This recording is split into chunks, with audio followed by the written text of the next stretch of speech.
노 대통령을 사랑하는 일반 국민들 가운데는 8년이 지난 지금도 당시 왜 전직 대통령이 죽음을 선택할 수밖에 없었는지 그 진실을 궁금해하는 분들이 많은 것 같습니다. 맞습니다. 특히 그 당시에도요. 정치적 타살이다 이런 얘기가 있었잖아요. 그렇죠. 그러니까 뭐 스스로 목숨을 끊었다는 그 자체에 대한 의혹은 아니고 자살이냐 타살이냐 이런 의혹은 아니지만 네.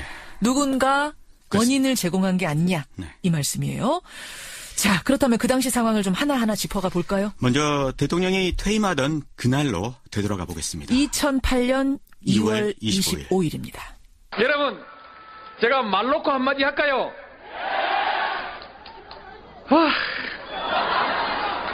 제가 오늘 딱 말 놓고 하고 싶은 얘기 한마디 하겠습니다.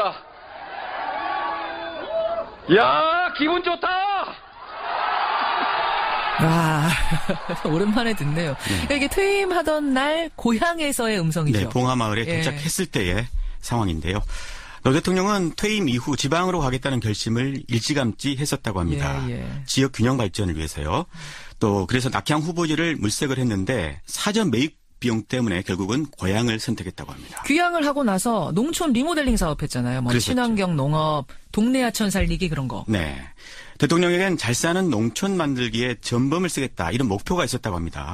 이런 전직 대통령의 모습에 국민들이 열광하면서 봉하마을에 방문객들이 넘쳐나는 기현상이 생겼죠. 그렇죠.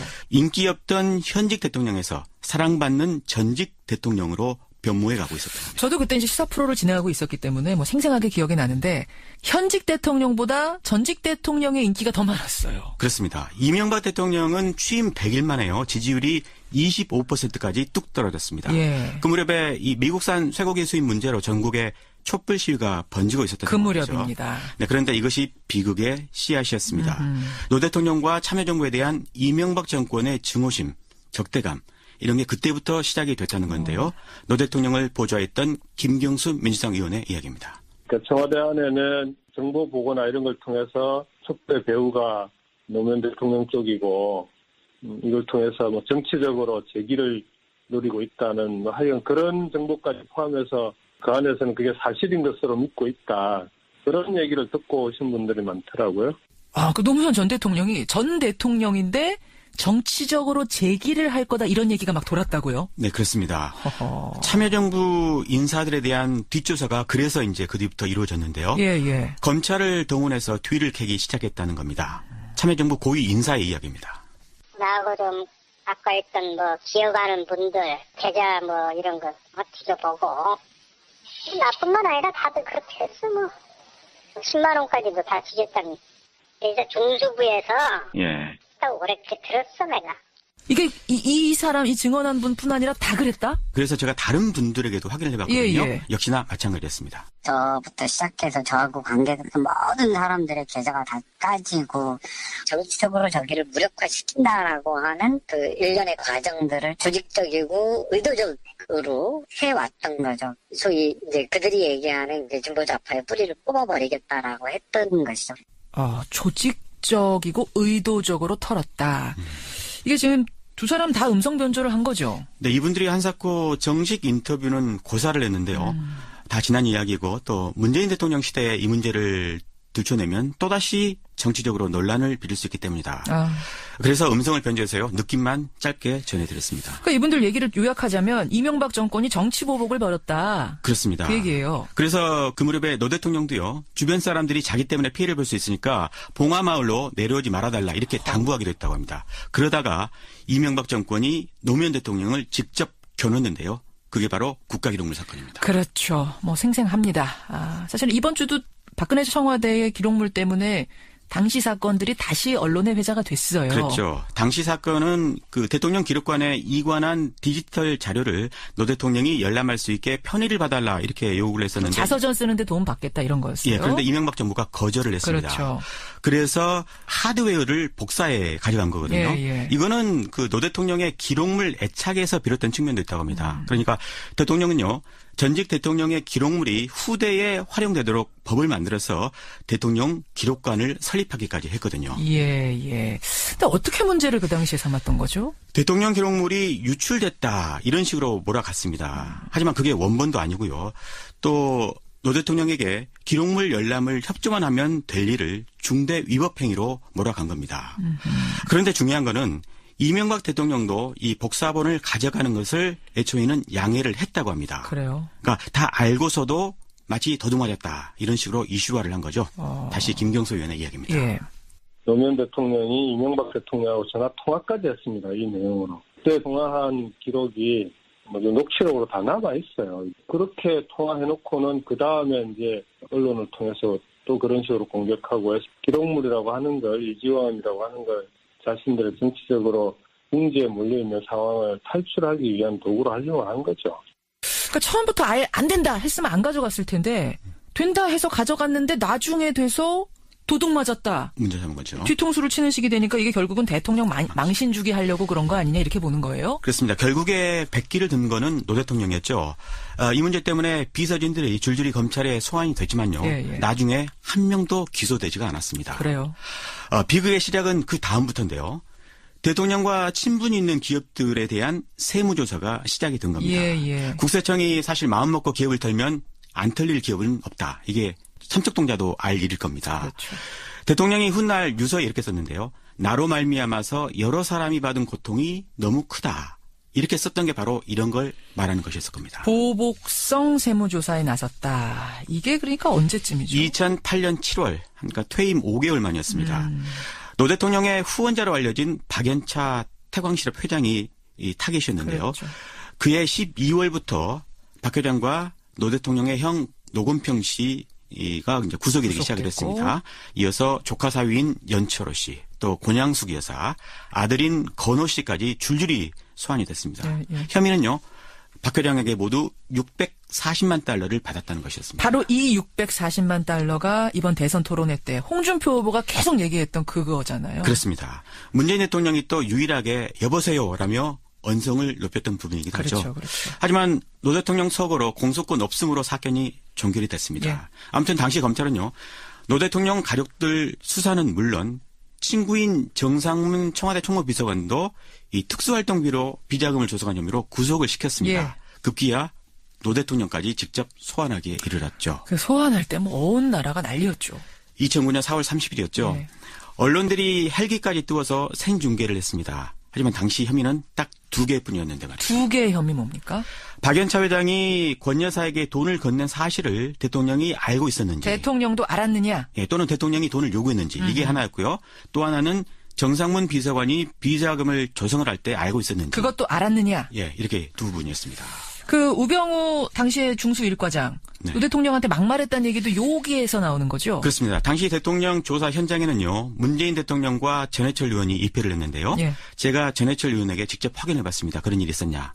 그런데 그런 일이 없었다. 이렇게 그래요? 확인해줄 수 있다고 이야기를 하더군요. 아. 다만 이인규 중수부장은 대단히 건방졌다. 말투는 공손했지만 태도엔 오만과 거만함이 가득 묻어 있었다.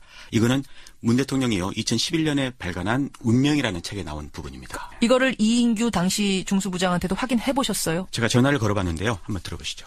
불편하시더라도 한 가지 여쭤볼 게 좀 있어서 전화드렸는데요. 응하지 않겠습니다. 조용히 살겠습니다. 다시 뭐 자꾸 그 옛날 얘기 하고 싶지 않습니다. 예, 들어가세요. 이렇게 대화하셨네요. 당시 수사가 꽤 오래 진행이 됐어요. 13시간 정도 진행이 됐는데요. 예. 하지만 사전에 제출한 서면 답변서의 내용에서요. 한 걸음도 나가지 못했다고 합니다. 문재인 대통령이요. 방금 말씀드린 그 운명이라는 책에 이렇게 적었습니다. 박연차 회장 말 말고는 증거가 없었다. 대통령과 박 회장의 말이 서로 다른데 박 회장 말이 진실이라고 뒷받침할 만한 증거를 전혀 갖고 있지 않았다. 예. 심지어 통화 기록조차 없었다. 통화 기록이 없다는 것은 통화한 사실이 없다는 것입니다. 이렇게 적었습니다. 한마디로 무리한 소환 조사였다는 거잖아요. 검찰로서는 소환 자체의 목적이 있었던 것 같습니다. 어허. 또 하나의 목적은 박연차 회장과의 대질 신문이었거든요. 예. 그래서 변호인들이 반대해서 결국에 무산이 됐지만 대질을 거절한 것을 가지고 또 기사화가 됐습니다. 돈 받은 사실 들통날까 두려워서 거절하는 거 아니냐 이런 식으로. 그런 식으로요. 검찰로서는 사실 손해볼 게 없는 장사였던 셈입니다. 검찰은 권력의 신여다 이렇게 하지 않습니까? 예. 역사적으로도 노무현 수사는 대표적인 권력의 비맞추기 수사라는 오명을 지우기 어려울 것 같습니다. 근데 검찰이 이제 가족들 문제로, 대통령 가족들 문제로 대통령을 부른 게 그 전에도 있었습니까? 과거에 김영삼, 김대중 전 대통령도 아들 비리 혐의가 있었잖아요. 있었죠. 하지만 직접 부르지는 않았습니다. 노 대통령이 처음이었군요. 네. 이번에 보면은 검찰이 박근혜 대통령 소환 조사하고 나서 6일 만에 구속영장 청구했는데 그때는 어땠습니까? 소환 조사는 사건의 마지막 수순이죠. 예. 소환하면은 곧 신병 처리를 하거나 아니면 불구속 기소하거나. 하지만 이해할 수 없는 일이 벌어졌습니다. 무려 23일 동안 아무 조치도 안 하고 시간만 끌었습니다. 그 기간 동안 검찰발로 별의별 언론 보도가 나왔는데요. 예. 대표적인 게 바로 이런 보도입니다. 권양숙 여사가 노무현 전 대통령의 회갑 선물로 받은 1억 원짜리 명품 시계 2개를 논두렁에 버렸다고 노 전 대통령이 검찰에서 진술한 것으로 확인되었습니다. 단독 보도입니다. 권 여사가 자기 몰래 시계를 받아 보관하다가 봉하마을 논두렁에 버렸다고 진술한 것으로 확인됐습니다. 뭐 이것도 생생하게 기억나실 겁니다. 네, 이런 류의 보도가요. 노 대통령을 죽음으로 내몬 또 다른 원인이었다. 이런 평가가 뒤따랐죠. 그렇죠. 문재인 대통령은 운명에서요. 사법 처리까지 여의치 않으니 언론을 통한 망신주기 압박으로 굴복을 받아내려는 것 같았다. 언론은 기꺼이 공범이 됐다. 이렇게 적었습니다. 언론이 공범이 됐다. 네, 방금 논두렁 보도요. 이거 오보입니다. 오보죠. 그 오보에 국정원이 공작을 했다. 이런 게 이제 이인규 중수부장의 발언으로 언론에 보도가 됐던 게 있었거든요. 이런 언론 행태, 특히 진보 언론 행태에 대해서 문재인 대통령은 운명에서 서운함을 내비치기도 했습니다. 말하자면은 어떻게 진보 언론들까지도 이렇게 하느냐라는 서운함? 그렇습니다. 정치적으로 논란을 빚을 수 있기 때문이다. 그래서 음성을 변조해서요. 느낌만 짧게 전해드렸습니다. 그러니까 이분들 얘기를 요약하자면 이명박 정권이 정치보복을 벌였다. 그렇습니다. 그 얘기예요. 그래서 그 무렵에 노 대통령도요. 주변 사람들이 자기 때문에 피해를 볼 수 있으니까 봉하마을로 내려오지 말아달라 이렇게 당부하기도 했다고 합니다. 그러다가 이명박 정권이 노무현 대통령을 직접 겨눴는데요. 그게 바로 국가기록물 사건입니다. 그렇죠. 뭐 생생합니다. 사실 이번 주도 박근혜 청와대의 기록물 때문에 당시 사건들이 다시 언론에 회자가 됐어요. 그렇죠. 당시 사건은 그 대통령 기록관에 이관한 디지털 자료를 노 대통령이 열람할 수 있게 편의를 봐달라 이렇게 요구를 했었는데. 자서전 쓰는데 도움 받겠다 이런 거였어요. 예, 그런데 이명박 정부가 거절을 했습니다. 그렇죠. 그래서 하드웨어를 복사해 가져간 거거든요. 예. 이거는 그 노 대통령의 기록물 애착에서 비롯된 측면도 있다고 합니다. 그러니까 대통령은요. 전직 대통령의 기록물이 후대에 활용되도록 법을 만들어서 대통령 기록관을 설립하기까지 했거든요. 예. 근데 어떻게 문제를 그 당시에 삼았던 거죠? 대통령 기록물이 유출됐다 이런 식으로 몰아갔습니다. 하지만 그게 원본도 아니고요. 또 노 대통령에게 기록물 열람을 협조만 하면 될 일을 중대 위법합니다. 귀향을 하고 나서 농촌 리모델링 사업했잖아요. 뭐 그랬었죠. 친환경 농업, 동네 하천 살리기 그런 거. 네.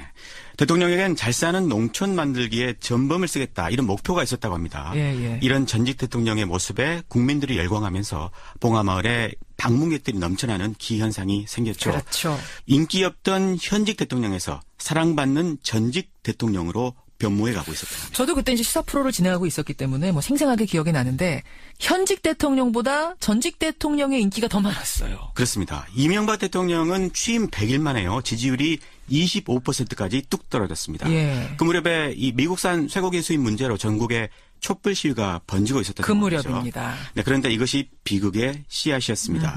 노 대통령과 참여정부에 대한 이명박 정권의 증오심, 적대감 이런 게 그때부터 시작이 됐다는 건데요.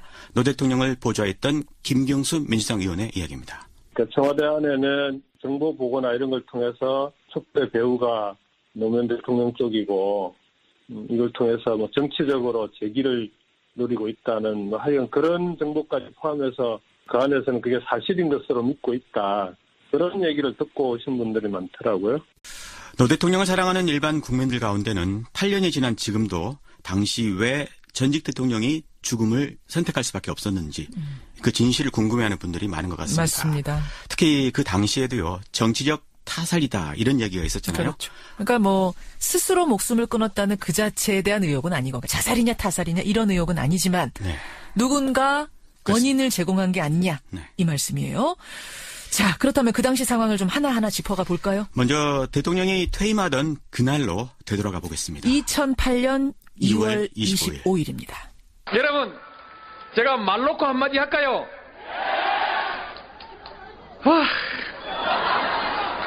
제가 오늘 딱 말 놓고 하고 싶은 얘기 한마디 하겠습니다.